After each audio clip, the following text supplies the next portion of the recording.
Estamos siguiendo la lectura del libro Las dos repúblicas o Roma o los Estados Unidos en el capítulo número 14, segunda parte, que lleva por título El establecimiento de la fe católica. Si el Hijo de Dios, por tanto, es de la misma sustancia o solo de sustancia similar con el Padre, era la cuestión en la disputa. La controversia se prolongó en griego y como se expresa en griego, toda la cuestión se volvió en una sola palabra. La palabra que expresó la creencia de Alejandro es hilomousión. La palabra que expresó la creencia de Arrio es hilomoiousión. Una de las palabras tiene dos i en ella y la otra tiene una sola. Pero ¿por qué la palabra debería o no debería tener esa i adicional? Ninguna de las partes podría determinarlo exactamente. Incluso el mismo Atanasio, que tuvo éxito con Alejandro en el obispado de Alejandría y trascendió a él con todas las demás cualidades, ha confesado con franqueza que siempre que obligó a su entendimiento a meditar sobre la divinidad del Logos, sus fatigosos e infructuosos esfuerzos retrocedieron sobre sí mismos, que cuanto más pensaba, menos comprendía, y cuanto más escribía, menos era capaz de expresar sus pensamientos. No podría ser de otra manera, porque era un intento de lo finito de medir, analizar e incluso diseccionar el infinito. Fue un intento de hacer que lo humano fuera superior a lo divino. Dios es infinito. Ninguna mente finita puede comprenderlo como es en realidad. Cristo es la palabra, la expresión del pensamiento de Dios, y nadie más que Él conoce la profundidad del significado de esa palabra. Tenía un nombre escrito que nadie conocía sino Él mismo, y su nombre se llama la palabra de Dios. Apocalipsis 19, 12 al 13.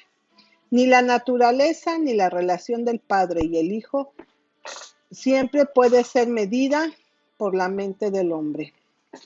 Todas las cosas me fueron entregadas por mi Padre, y nadie conoce al Hijo sino el Padre, ni al Padre conoce a alguno sino el Hijo, y aquel a quien el Hijo lo quiera revelar. Mateo 11:27. Esta revelación del Padre por el Hijo no puede estar completa en este mundo.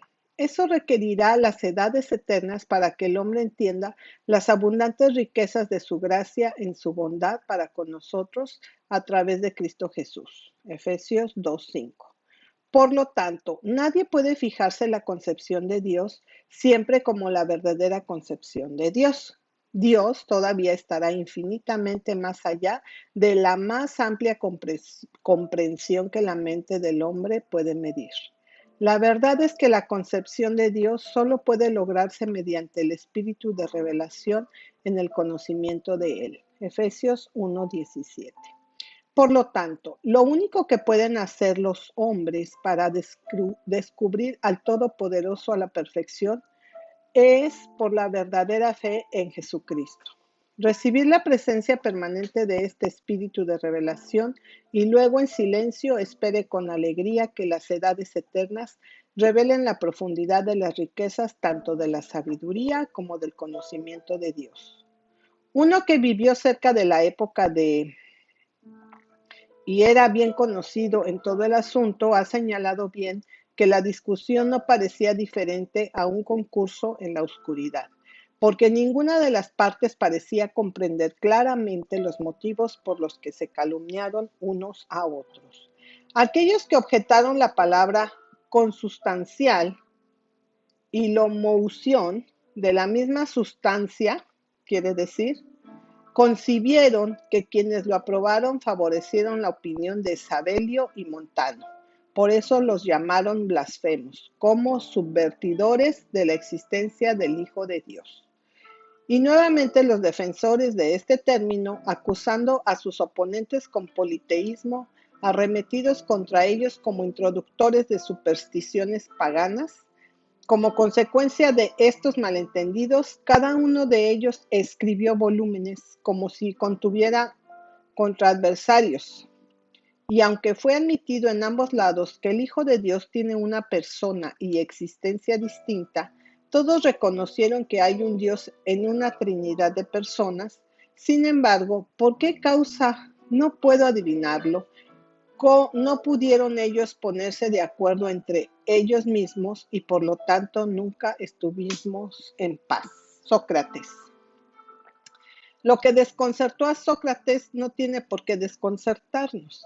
Aunque él no podía adivinar por qué no deberían estar de acuerdo cuando ellos creyeron lo mismo, podemos hacerlo muy fácilmente sin miedo a equivocarse. La dificultad era que cada disputante requería que todos los demás no solo creyeran lo que él creía, sino que deberían creer eso precisamente como él lo creía, mientras que como lo creía, él mismo no lo pudo definir. Y eso que los hizo tan decididos en este sentido era que el concurso ahora no era simplemente por una superioridad sobre unas pocas comunidades dispersas y oscuras. Se agitó en un teatro mucho más vasto que el del mundo romano. Los prosélitos a quienes disputaba eran soberanos.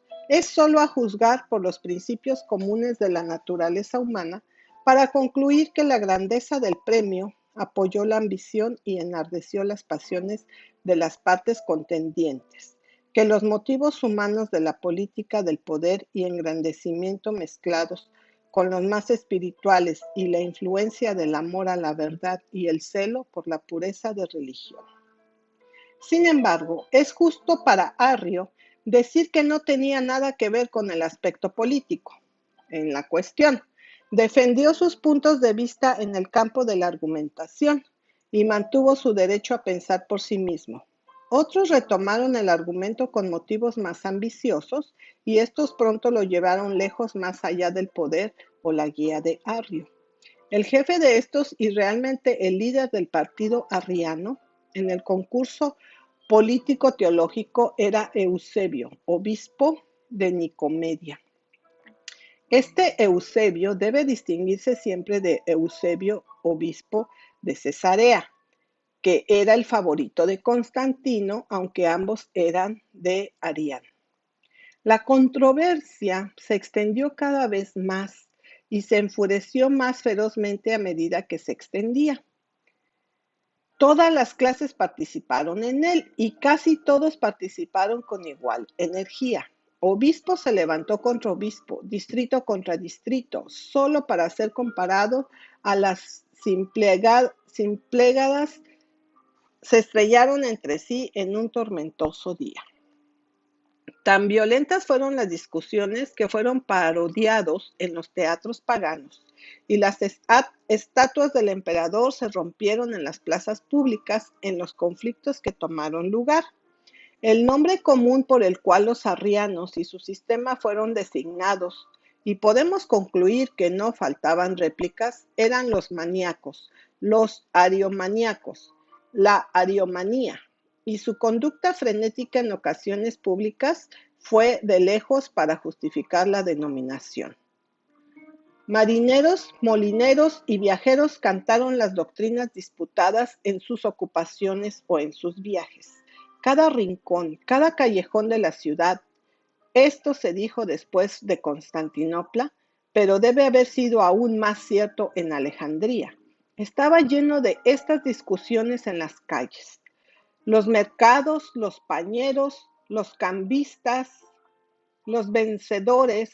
Pregúntale a un hombre cuántos oboli y él te responderá dogmatizando sobre generado y ser o no ser generado. Pregunta el precio del pan y dirá, el hijo está subordinado al padre.